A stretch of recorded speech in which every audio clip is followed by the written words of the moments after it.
That's all trip இது ஒரு auto மற்றும் கேப் புக்கிங் ஆப். சின்ன டவுன்களுக்கு விசேஷம், கோயில், குளம்னு டூர் போறவங்க ஆட்டோ கேப் கிடைக்காம ரொம்ப கஷ்டப்படுவாங்க. அவங்களுக்கு இந்த ஆப் ரொம்ப பிரயோஜனமா இருக்கும். கீழே டிஸ்கிரிப்ஷன்ல இருக்க லிங்கை கிளிக் பண்ணி தட்ஸ் ஆல் ட்ரிப்பை டவுன்லோட் பண்ணிக்கோங்க. சட்டமன்ற தேர்தலில் தேசிய ஜனநாயக கூட்டணியில் தாவேக இடம்பெறுமா என்பதை தாவேகாவிடம்தான் கேட்க வேண்டும் என்று நயினார் நாகேந்திரன் தெரிவித்துள்ளார்.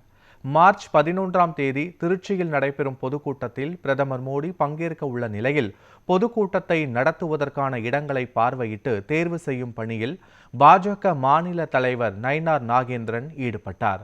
நயினார் நாகேந்திரன் செய்தியாளர்களை சந்தித்து பேசுகையில், தேசிய ஜனநாயக கூட்டணியின் பொதுக்கூட்டம் திருச்சியில் மாநாடு போல நடைபெற உள்ளதாகவும் இதில் 5 லட்சத்திற்கும் மேற்பட்டோர் பங்கேற்க உள்ளனர் எனவும் கூறினார்.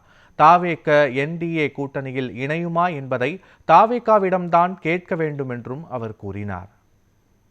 இப்பொழுது திருச்சியிலும் வர இருக்கிற 11ஆம் தேதி திருச்சியில் 2 இடங்களை பார்த்திருக்கிறோம். ஒன்று இந்த இடம், இந்த அடுத்து ஜி கார்னர் அதை பார்க்க போகிறோம். அது 11ஆம் தேதி மாலை 4 மணிக்கெல்லாம் பிரதமர் அவர்கள் வர இருக்கிறார்கள். தேசிய ஜனநாயக கூட்டணியுடைய அனைத்து கட்சியை சார்ந்தவர்களும் அதில் கலந்து கொள்ள இருக்கிறார்கள்.